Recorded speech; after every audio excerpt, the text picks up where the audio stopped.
Hola, buenos días. Vamos a iniciar nuestro tema de hoy.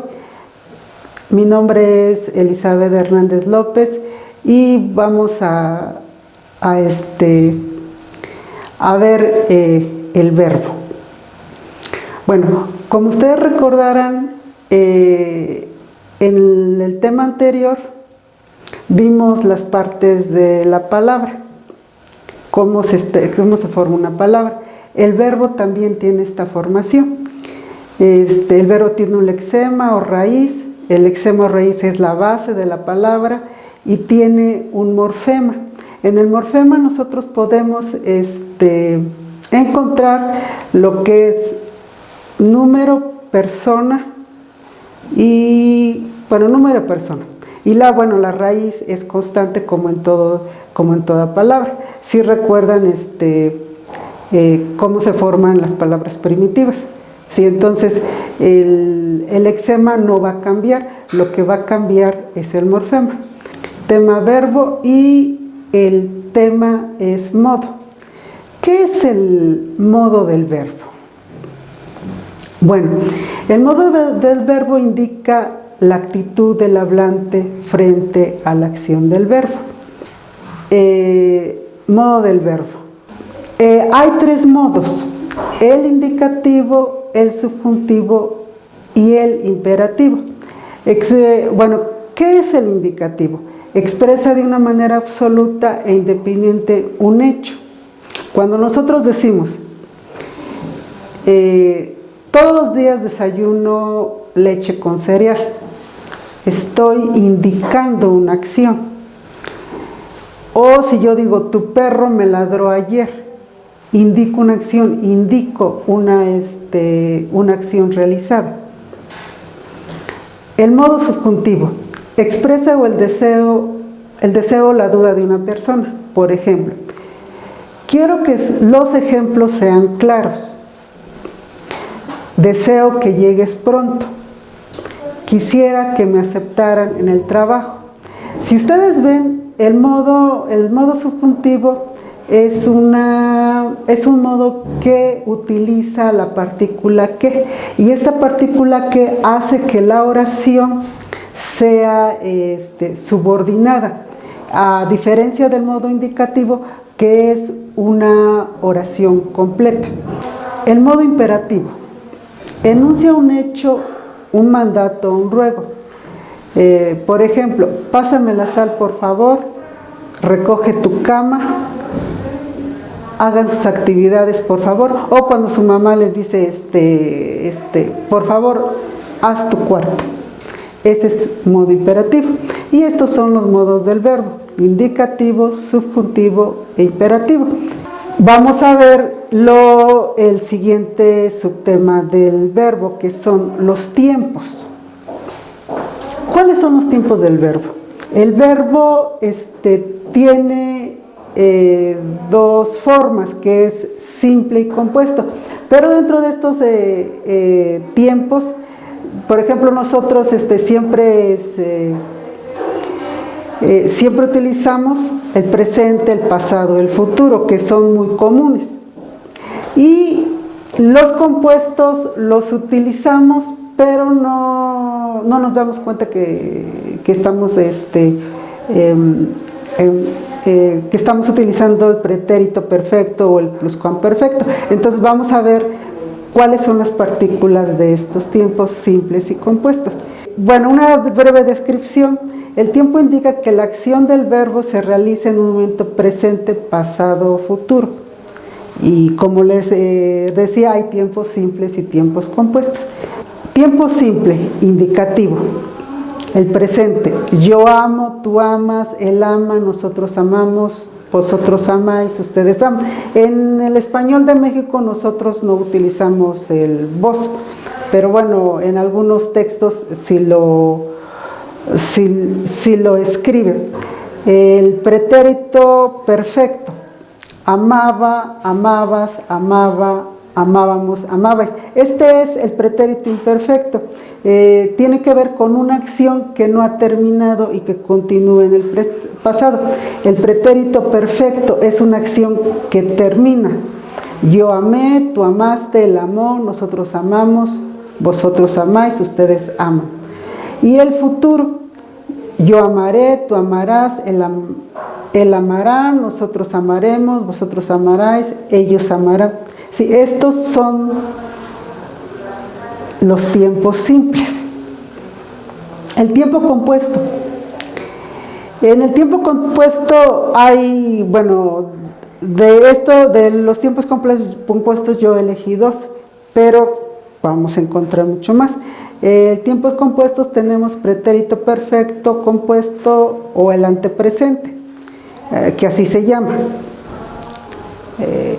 El pretérito pluscuamperfecto o el antecopretérito es el mismo, nada más que tiene dos nombres.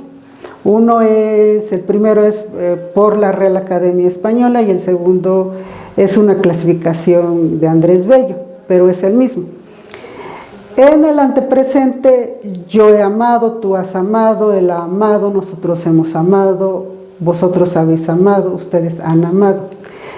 El pluscuamperfecto es yo había amado, tú habías amado, él había amado, nosotros habíamos amado, ustedes habíais amado, ellos habían amado.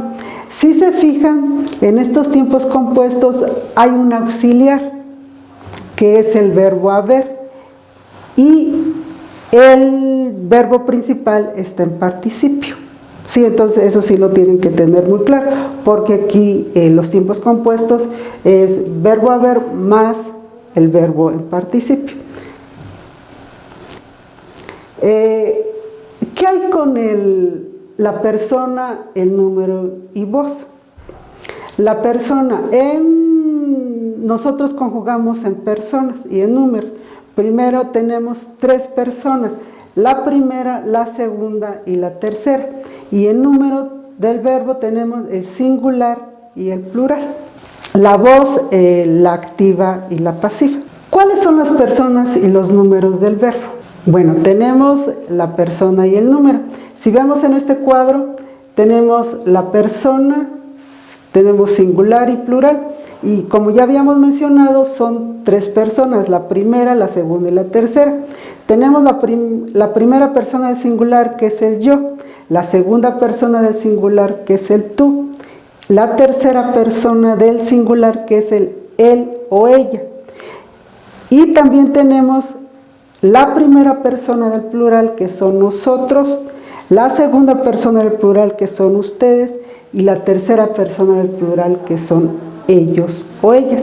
Sí, entonces con todas estas personas nosotros conjugamos los verbos, voz activa y voz pasiva. La voz activa es cuando el sujeto realiza la acción del verbo, o sea, cuando nosotros estamos, valga la redundancia, activos. Y la fórmula es sujeto más verbo más objeto. Por ejemplo, Juan come dulces. ¿Quién come dulces? Pues Juan, está activo. Nosotros estudiamos mucho. Los alumnos cuidan su salud. Entonces, todos estamos utilizando el verbo de una forma activa. Pasiva. ¿Cuál es la forma pasiva? Cuando el sujeto padece la acción del verbo. Por ejemplo, la estructura es sujeto paciente más verbo ser más participio más complemento. Por ejemplo, el alumno fue felicitado por el profesor. ¿Quién recibe la acción? El alumno. Entonces el alumno es pasivo porque recibe la felicitación.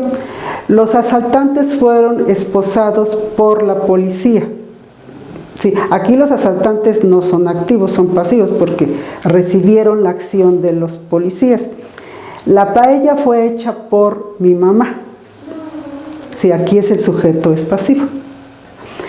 Y bueno, ya el último tema que vamos a ver es el verboide. ¿Qué es el verboide?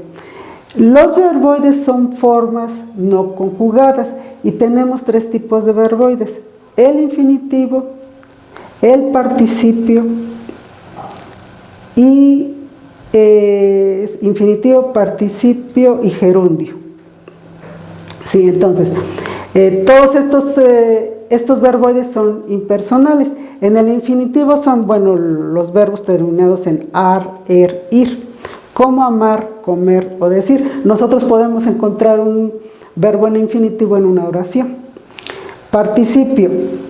El participio, como ya lo vimos, es una forma no conjugada del verbo y sus terminaciones son ado, ido, to, so, cho. Por ejemplo, invitado, comido, descubierto, impreso, hecho. Yo fui invitado a la cena de Juan. Sí, ahí utilizamos un participio. El gerundio. El gerundio tiene la terminación ando, yendo. Por ejemplo, caminando, escribiendo, leyendo. En esta clase nosotros estamos leyendo. Yo estoy leyendo la presentación. ¿Sí? Utilizo un gerundio. Entonces, estas formas de los verbos o estos accidentes, que así lo llama el programa, son lo que nosotros tenemos que tenerlos bien presentes todo el tiempo, para que cuando los utilicemos, ya sea a nivel oral y sobre todo a nivel escrito, no perdamos de vista qué es lo que estamos utilizando. Pero además esto nos sirve para escribir mejor. Entonces,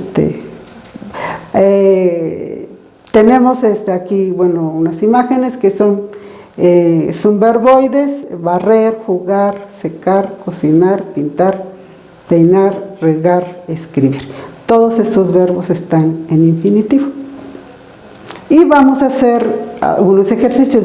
Vamos a hacer ahorita entre todos el primero y ya ustedes van a hacer los demás.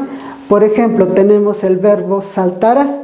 Entonces nosotros vamos a escribir en qué persona está, número y tiempo. Soltarás. ¿Qué persona es? Soltarás es segunda persona. Tú soltarás. Número. ¿Qué número es? Singular. Y tiempo. Soltarás. Soltarás el perro en la noche. ¿Sí? ¿Qué tiempo es? Es futuro. Entonces, nosotros ya hicimos el primer ejemplo y a ustedes les corresponde hacer el siguiente. Aquí en este ejercicio vamos a ver los gerundios. Vamos a hacer un ejercicio de gerundio.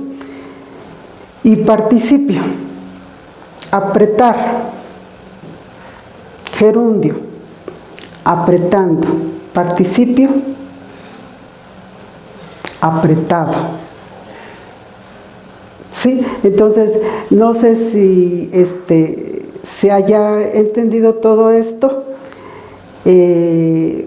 Aquí en los verbos lo importante es ejercitar. Ejercitar, sobre todo para que nosotros cuando estemos escribiendo tengamos un cúmulo de una suma de verbos para escribir, porque generalmente lo que hacemos es escribir siempre el verbo ser o estar, y eso hace que nuestra redacción sean muy reducidas. Entonces, sí es necesario ejercitar las conjugaciones del verbo para que tengamos una buena redacción y por consiguiente tengamos más vocabulario. Por mi parte ha sido todo. Gracias. No sé si haya alguna pregunta. Este es mi correo electrónico y yo estoy a sus órdenes.